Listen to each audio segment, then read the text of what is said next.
13장 은혜로 구원받은 죄인. 어느 날 아메이사 전용 헬리콥터가 미시건주 남북 반도를 잇는 매키네큐 타워 바로 위로 낮게 날아 매키넥 아일랜드의 잔디밭 깔린 간이 헬리콥터 활주로에 착륙했다.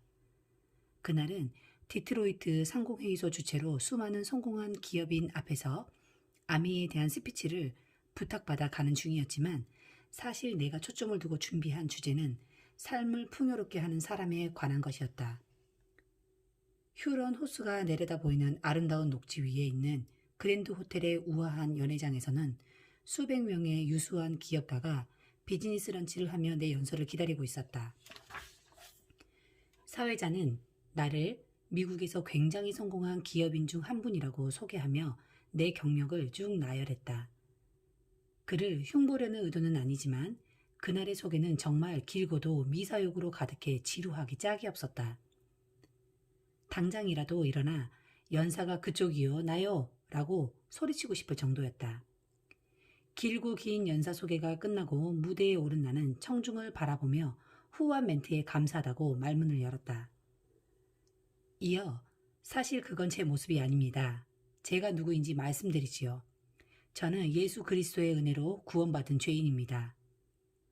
그게 제 참모습입니다. 라고 고백했다. 벌써 20년 전의 일이다. 이후 나는 기회가 닿는 대로 심지어 비기독교인이 모인 자리에서 연설할 때도 이 고백으로 내 얘기를 시작한다. 전도하려는 게 아니라 그저 내가 진짜 누구인지 알리고 싶기 때문이다. 한 번은 유대교인이 모인 자리에서 이렇게 내 소개를 하는 것으로 연설을 시작했는데 연설이 끝나자 한 여성이 내게 오더니 저희 유대교 회당에 한번 오셔서 연설을 해 주실 수 있나요? 라고 물었다. 그녀는 내가 공개석상에서 종교를 밝힌 것을 전혀 기분 나쁘게 생각하지 않았다. 누군가를 기분 나쁘게 하는 건 내 일이 아니다. 오히려 나는 다른 사람을 격려하는 사람이다. 그리고 내가 전도한다고 비기독교인이 회심하는 것도 아니다. 그건 오로지 주님의 손에 달려있는 일이다. 나는 기독교 집안에서 태어나 성장했다. 네덜란드에서 미국으로 이민 온 우리 손주들은 모두 절실한 기독교인이었다. 유일하게 우리 친할아버지만 이민 초기에 믿음이 없었으나 결혼 후에는 독실한 신앙을 가지게 되었다. 아주 어릴 때 어머니가 돌아가시고 아버지마저 가족을 떠나자 11살의 나이에 할아버지는 악착같이 돈을 모아 더 나은 삶을 누릴 수 있는 기회의 땅 미국으로 가는 배표를 샀다고 한다. 결혼해서 가정을 꾸릴 때까지도 할아버지는 예수를 믿지 않았다. 그러던 어느 날 그랜드 레피지의 이스턴 애비뉴 개혁교회 담임 목사가 할아버지 집을 방문해 전도를 했고 마침내 할아버지는 예수를 구주로 고백하며 크리스천이 되었다. 물론 가족도 모두 기독교인이 되었다. 이웃은 거의 다 네덜란드계 프로테스탄트 기독교인이었다. 그랜드 레피지를 좌우로 가르는 그랜드 강 서편에 자리한 폴란드 이주민들은 모두 카톨릭 신자로 당시 우리 도시는 종교색이 다양했다. 우리 마을 아이들은 폴란드계 아이들과 축구나 야구 시합을 했는데 때로 경쟁이 과열돼 싸우기도 했다. 어쨌든 우리 모두에게 종교는 삶의 중요한 부분이다. 폴란드 마을 사람들은 성당에 가고 네덜란드 마을 사람들은 교회에 가는 차이만 있었을 뿐이다. 우리 마을도 개혁교단과 기독개혁교단 두 파로 나뉘어져 있었다. 현재 나는 이 두 교단을 통합하는 일을 돕고 있다. 아내 헬렌의 집안은 CRC 교단이고 우리 부부도 현재 그랜드 레피즈 라그레이브 CRC 교회에 적을 두고 있다. 반면 나는 CRC에서 떨어져 나온 프로테스탄트 개혁교단에 속한 집안에서 자랐다. 어릴 때 다닌 교회는 시내의 프랭클린 스트리트와 풀러 스트리트가 만나는 교차로에 있는 커다란 벽돌 건물로 성전의 재단 주위에 널찍한 발코니가 있고 교인은 약 800명이었던 걸로 기억한다. 우리 교회를 세운 분은 헤르만 호에크시마 목사로 원래 당신이 속하던 CRC 교단과 성경 몇 부분에 대한 해석상의 의견 차이가 있었단다. 그때 당신의 해석이 옳다는 의견을 굽히지 않고 CRC를 떠나면서 뜻을 같이 하는 몇몇 교인과 함께 새로운 교파를 만들어 우리 교회를 시작했다고 한다. 우리 외할머니도 그때 호에크시마 목사를 따라 PRC로 옮기며 어머니도 데려갔다. 하지만 외할아버지는 옮기지 않고 주일이면 홀로 CRC 교회로 예배를 다녔다. 교리 해석의 차이는 교단뿐 아니라 가족도 분열시킬 수 있다. 종교 차이로 이혼하는 집도 있고 교리 해석상의 차이로 친척 간에 멀어지기도 한다. 우리 가족은 3대가 PRC를 다녔지만 결국 나와 내 부모님 그리고 여동생들은 CRC로 돌아왔다. 나중에 어머니는 가족이 어떻게 할아버지 혼자 다른 교회에 다니게 할 수 있었는지 상상이 가지 않는다고 했다. 우리 외할아버지는 가족이 다 떠나도 자신의 믿음을 지키고자 했던 것이다.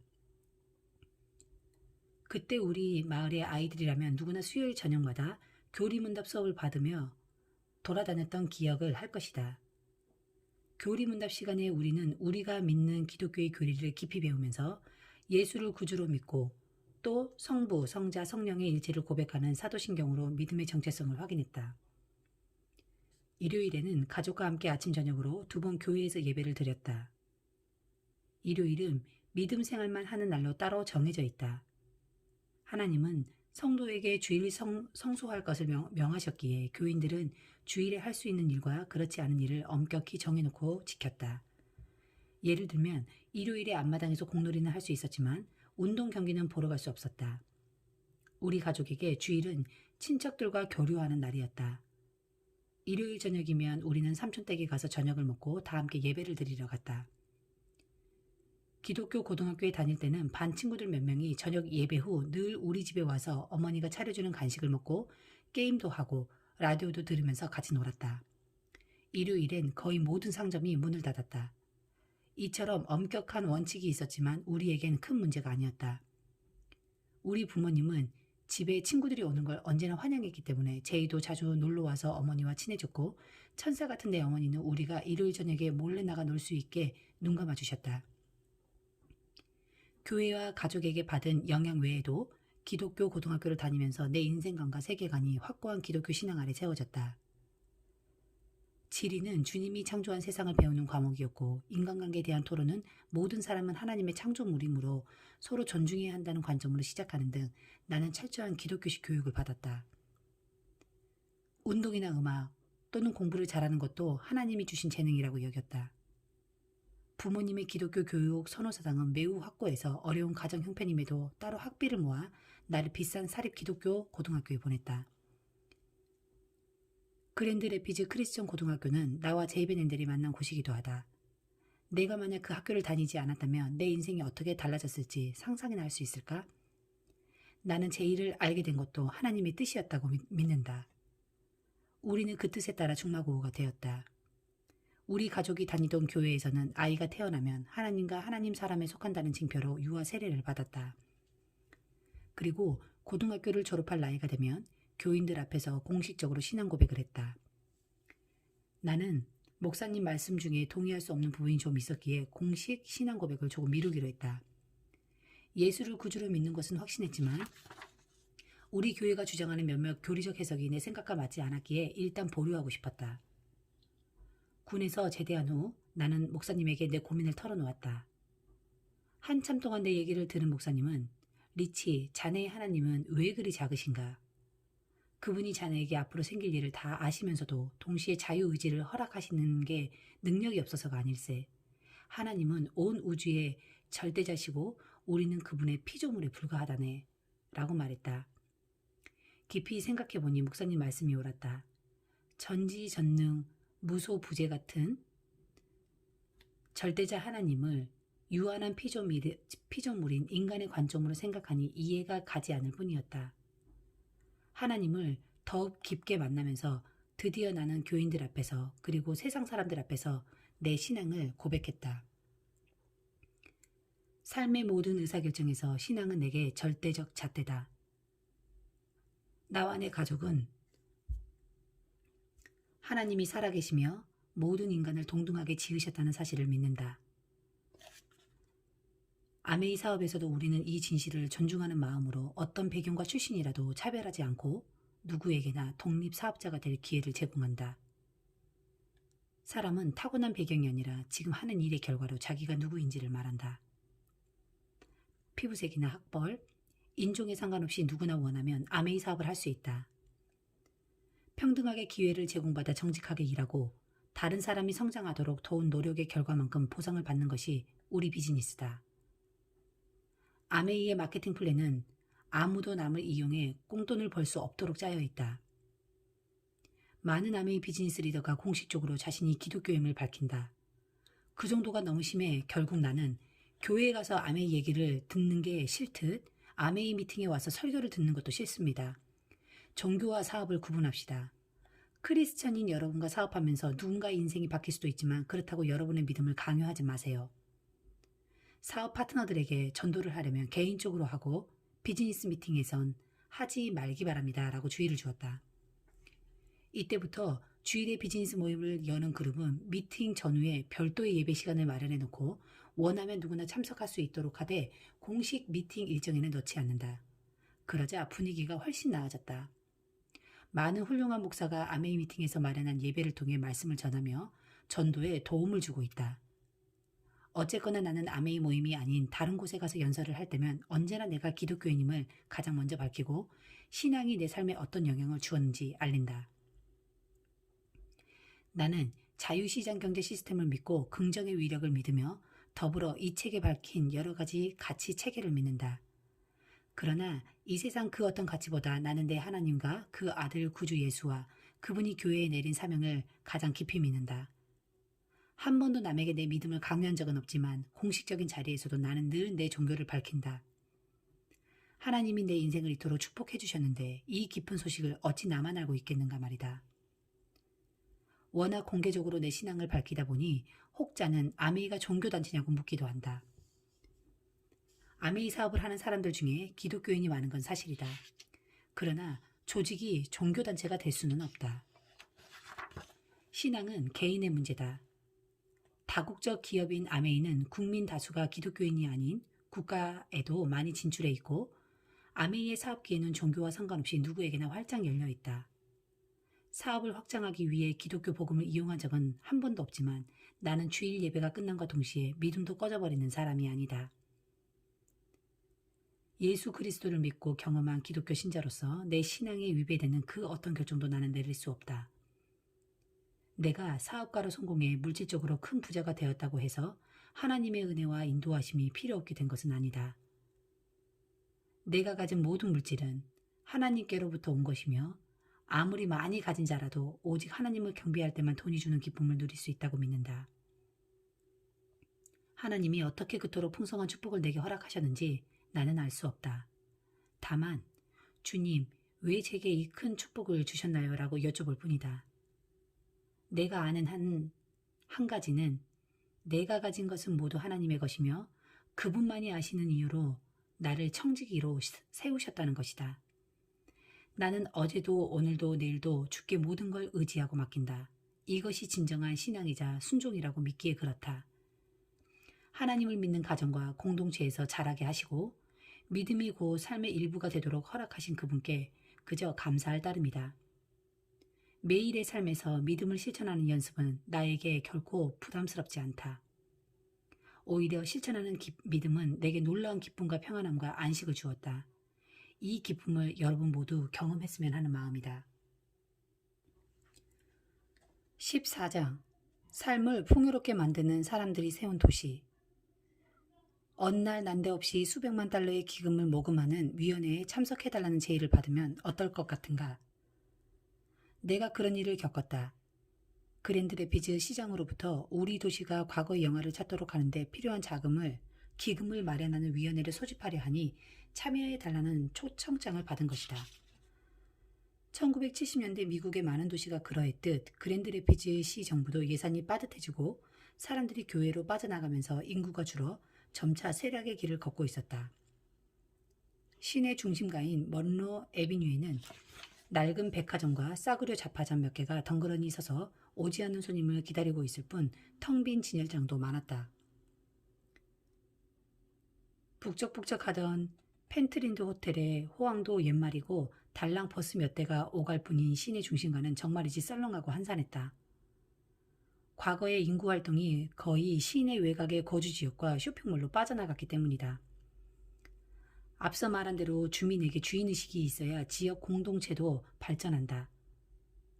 자기가 사는 곳을 자랑스러워하고 번영을 바라는 시민의 마음이 도시 전체에 긍정적인 변화를 일으키는 모티브다. 또한 삶을 풍요롭게 하는 사람이 되어 긍정적인 자세로 남의 성공을 돕겠다는 것만큼 이로움을 주는 태도가 어디 있겠는가. 그러나 40년 전으로 퇴보 일로를 걷던 이 지역 사람들에겐 그런 마인드나 자세가 없었다. 그때 한 사람이 일어났다. 그랜드 레피즈 최초의 흑인 시장 리먼 파크스다. 파크스 시장은 지역사회 리더들과 경제인으로 구성된 발전위원회를 만들어 낡은 시립 컨벤션 센터를 개보수함으로써 역대 비즈니스 활성화하는 것은 물론 그랜드 레피즈 시립 교향악단을 비롯해 여러 음악 예술인의 공연 무대로 쓸 음악당을 신설하겠다는 계획을 발표했다. 나도 발전위원회로 촉탁받음과 동시에 은행장 딕 질레트와 협력해 기금 마련에 나서달라는 요청을 받았다. 우리는 시카고 출신 음악당 전문 건축가를 불러 그랜드 레피즈 최초가 될 음악 공연 전용관 건축을 맡기고 당시로선 꽤 큰 금액인 공사비 600만 달러를 모금하기 위해 가문 대대로 부자인 사람들을 만나러 다녔지만 허사였다. 이번에는 아메이 주최로 특별 만찬을 열고 기부 예상자들을 초대해 신설하는 음악당이 그랜드 레피즈 도심의 고급 사교회장이 될 거라는 점에 초점을 맞춰 프레젠테이션을 했다. 그곳에 처음 정착한 아메리칸 인디언들 덕분에 그랜드강 주변이 교통의 중심지가 되었으므로 각지에서 오는 사람이 강변의 음악당에서 만남을 약속할 수 있다는 장점을 역설하기 위해 프레젠테이션 주제도 강이 보이는 만남의 장으로 잡았다. 오늘날처럼 기부 문화가 자리 잡지 않은 그때 600만 달러를 모금하기란 쉽지 않은 일이었다. 나는 집안에 돈이 많은 사람들을 찾아가 100만 달러를 기부하면 음악당에 기부자의 이름을 붙이겠다고 제안했지만 아무도 관심이 없었다. 당시 사람들은 건물에 자기 이름을 붙이는 것이 거액의 기부 활동을 인정하는 의미라는 개념을 받아들이지 못했다. 결국 딕 질레트가 내게 말했다. 저 사람들의 이름을 붙이고 싶지 않군요. 리치 사장님의 성함을 붙이시지요. 기부에 새 장이 열릴 거예요. 사장님은 물려받아 부자가 된 것도 아니고 그야말로 뉴페이스잖아요. 사장님이 100만 달러를 기부하고 음악당에 성함을 붙이는 게 어떤지요. 사실 사업가로서 내 관심은 컨벤션 센터에 더 많았지만 헬렌은 예술 분야에 더 신경 썼고 그때 이미 그랜드 레피즈 교향악당 운영위원이기도 했다. 음악당 건축에 100만 달러라는 거액을 기부하는 것도 생각해봐야겠지만 거기에 우리의 이름을 붙이는 것에 찬성해야 하는지도 고민해볼 문제였다. 우리는 한동안 결정하지 못한 채 신중하게 의논했고 가까운 친구들의 의견도 들어보았다. 마침내 나는 돈 자랑이나 자기 만족으로 보이지 않았으면 하는 마음으로 승낙했다. 당시 디보스 공연센터로 이름을 붙인 음악당은 아직도 그랜드강 주변에 있다. 우리 가족 역사상 최초로 100만 달러라는 거액을 낸 것은 개인적으로도 의미가 있었지만 질레트 은행장이 내 기부를 롤모델 삼아 앞으로 계속 거액의 기부금을 모금하는 데 주저하지 않겠노라고 선언하면서 그랜드 레피지에 거액 기부 문화가 시작되었다는 것은 더 큰 의미가 있다. 질레트의 비전대로 그때부터 공사에 거액을 기부한 시민의 이름을 붙인 건물이 늘어나기 시작했다. 그의 말이 맞았다. 디보스 공연센터 건립 이후 그랜드 레피지에는 과거에 볼 수 없던 엄청난 기부 문화가 형성되었다. 하나의 생각은 또 다른 생각을 낳는다. 컨벤션 센터가 들어서자 근처에 호텔이 좀 있었으면 하는 생각이 들었다. 대형 행사를 열 수 있는 그랜드 볼륨과 회의실, 고급 레스토랑을 갖춘 호텔을 짓자는 의견이 여기저기에서 나왔다. 쇠락한 도심지를 복구하기 위해서는 이러한 대형 시설 건설이 필요했다. 내가 나서서 힐튼 호텔 그룹을 비롯한 몇 개 대형 호텔 체인회사의 의사를 타진해 보았지만 다들 이제는 시내 한복판이 아니라 공항 근처에 짓는 추세라며 거절했다. 그때 내가 제이에게 우리가 지을까? 가능하잖아 라고 물었고 제이는 동의했다. 곧바로 실행에 옮긴 우리는 새 호텔을 짓는 대신 원래 있던 오래된 펜트린드 호텔을 인수해 고급 호텔로 개조했다. 아메이 그랜드 플라자 호텔이 바로 그것이다. 우리는 그랜드 레피즈 출신 건축가 마빈 트윈터와 그레첸 미나르 그리고 에이다의 덴보스 건설회사에 프로젝트를 맡겼다. 당시 기존의 객실이 너무 작아 방 2개씩 붙여서 새로운 객실을 만들었다. 낡은 하수도와 난방시설도 교체했다. 뉴욕의 유명한 건축 인테리어 디자이너 칼튼 바니에게 의뢰해 내부 인테리어도 전면 개조한 덕분에 버려진 고대 유적 같던 곳이 근사한 현대식 4성 호텔로 탈바꿈했다. 로비 천장은 금박으로 하고 바닥은 고급 벨벳, 가구와 천도 모두 최고급으로 바꾸었다.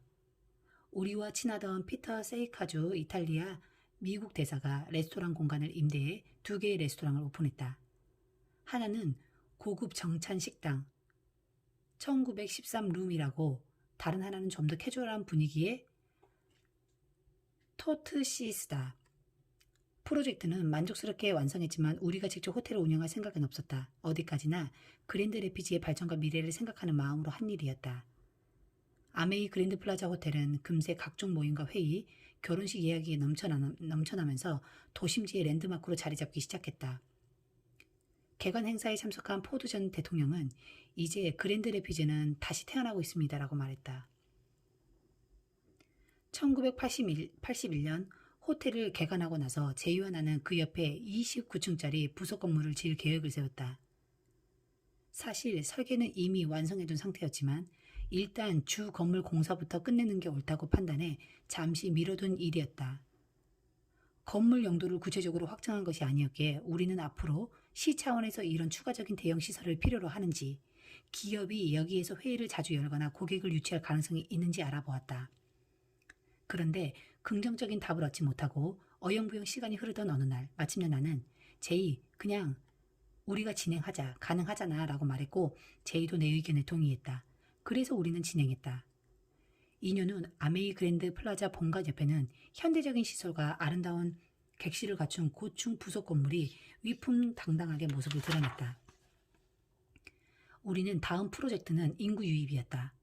도심지 거주 인구가 늘어나야 도시 발전이 지속될 수 있다. 그런 의미에서 우리는 그랜드 레피지 최초의 주상복합 아파트 플라자 타워스를 세웠다. 그곳에서는 편리한 도시시설을 이용할 수 있었기 때문에 입주민들은 매우 만족해했다. 하지만 우리도 모르는 외부의 시공업체에서 부실공사를 하는 바람에 건물 내 외부에서 심각한 누수 현상과 기타 구조적 결함이 나타났다. 심각하게 문제 해결을 위해 토의를 하는 과정에서 부실공사 공간만 허물면 어떻겠냐는 의견이 나왔다. 그 편이 건물 전체를 리모델링하는 것보다 비용이 덜 들어갈 거라는 얘기였다. 그렇지만 제이는 우린 허무는 사람들이 아니에요. 우리는 짓는 사람들입니다. 다시 지어야 해요. 라고 잘라 말했다. 그 말에 누구도 더 이상 반박하지 않았다. 호텔에 이어 우리는 다시 한번 개축 공사를 진행했고 이전보다 더 아름답고 쾌적한 건물로 만들었다. 고맙게도 입주민들은 공사 기간 동안 다른 곳으로 이사해야 하는 상황을 너그러이 받아들였다. 그랜드 레피지의 도시개발 혁명은 계속 이어졌다. 매 프로젝트마다 별도의 기금을 마련했고 한 공사가 끝나면 그 옆에 바로 다음 건물 공사를 진행했다. 그랜드 레피지에서 자랐지만 30년 전에 떠난 사람은 누구도 지금의 그랜드 레피지 도심지를 알아보지 못할 것이다. 이곳이 1981년 아메이 그랜드 플라자 호텔을 시작으로 종합경기장, 박물관, 그랜드밸리 주립대학 도시 캠퍼스, 컨벤션 센터, JW 메리엇 호텔, 그리고 오늘날 메디컬 마일이라 불리는 의료기관 집중 지역까지 형성되었다. 메디컬 마일에는 벤 앤델 의료연구재단, 마이어 심장센터, 레먼 홀튼 암센터, 헬렌 디보스 아동병원, 그랜드밸리 주립대학 부속 쿡 디보스 의료센터, 미시건 주립의대 부속 세키아 센터 등 유수한 의료기관이 모여있다. 1만 2천석 규모의 벤 앤델 종합경기장도 들어서서 엄청난 유동인구를 끌어들였다. 그곳은 그랜드 레피즈 그린핀스 하키팀의 홈구장이기도 하고 인기 있는 유명 가수의 공연장으로도 유명하다. 당시 시민대표단이 시정부와 협의한 끝에 도심지 내 종합경기장 건설 허가를 얻어내 민간 협동으로 기금을 조성했다. 이로써 그랜드 레피지 주민의 오랜 꿈이 이뤄졌다. 대형 호텔과 종합경기장이 들어서면서 대형 컨벤션 센터도 필요해졌고 내가 기금 조성에 참여했다. 그리고 명예롭게도 디보스 플레이스 컨벤션 센터라는 이름으로 그랜드강 주변에 또 하나의 멋진 건물이 들어섰다. 그랜드 레피지의 도시 발전을 가장 단적으로 보여주는 사례는 미시건 스트리트를 따라 지난 20년간 계속 들어선 의료시설이다. 제이가 의료연구재단을 만들어 유산으로 남기로 했을 때 나는 재단의 위치를 도심지 중앙에 해야 한다고 말했다. 제이와 나는 그랜드 레피지를 새로 일으킨 주인공들로 인정받고 있었고, 따라서 새로 지을 제2의 빌딩도 스펙트럼 병원이 있는 시내 중심가에 들어서는 것이 옳다고 믿었기 때문이다. 제이도 내 생각에 동의했고 병원 서쪽에 부지를 마련했다. 바로 그곳에 아름다운 벤 앤델 의료연구재단 건물이 들어섰다. 이어 곧바로 마이어 심장센터를 지었다. 이때 스펙트럼 병원의 운영위원 밥 후커와 시민대표 얼 홀튼, 그리고 내 큰아들 딕이 기금 조성 프로젝트를 맡았다. 당시 그랜드 레피지 역사상 최대 규모의 심장센터 건립을 위해 고 프레드 앤 리나 마이어 부부가 거액 기부자로 등록했다. 마이어 심장센터는 첨단 시설과 훌륭한 의료진, 우수한 의료 서비스로 널리 알려져 있다. 2011년 이 병원에서 그랜드 레피즈 최초의 심장 이식 수술이 이뤄졌다. 세계적으로 명성 있는 심장 전문의들이 합류한 이곳은 앞으로도 세계 수준의 심장 전문 병원으로 남아있을 것이다. 마이어 심장센터 옆에는 2011년 1월 11일 개원한 헬렌 디보스 아동병원이 있다. 루이스 토마티스 박사는 그랜드 레피지의 어린이 전문병원을 신설하려 오랫동안 노력을 기울여왔다. 그 결과 1993년 스펙트럼 병원에 별도의 여성, 아동 병동을 여는 데 성공했다. 여성과 아동을 한 의료 공간에 수용한다는 생각은 논리적으로는 맞지만 시간이 지나면서 서로 분리할 필요가 생겼고 어린이 환자가 계속 늘어나면서 아동 전문 진료시설이 필요해졌다. 토마티스 박사는 또다시 모든 시설이 어린이 환자의 편의에 맞게 지어진 아동 전문 병원이 들어설 건물을 찾기 시작했다. 그는 원래 있던 부속 병동 건물이 내가 기증한 것이기에 이번에도 내가 도울 수 있을 거라고 생각한 듯했다. 하지만 나는 이번 건물에는 내 아내 헬렌의 이름을 붙이고 싶었다. 그 생각에 우리 아이들도 동의했다.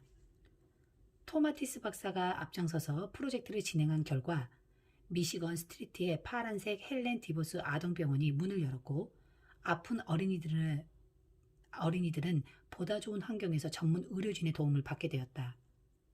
생각해보면 내가 의료업계에 기여한 부분은 건물이 아니었다. 그랜드 레피즈 도심지에 있던 버터워스 병원 이사회의 운영위원직을 맡으면서 내 인생에 새로운 장이 열렸다.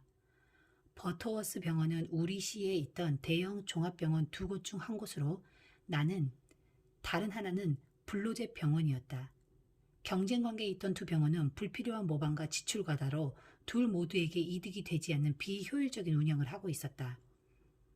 블로젯 병원의 운영위원회에서 새로 빌딩을 올린다는 계획을 발표했을 때 나는 버터워스 병원장 빌 곤잘레스에게 두 병원 합치면 어떻겠느냐고 말했다.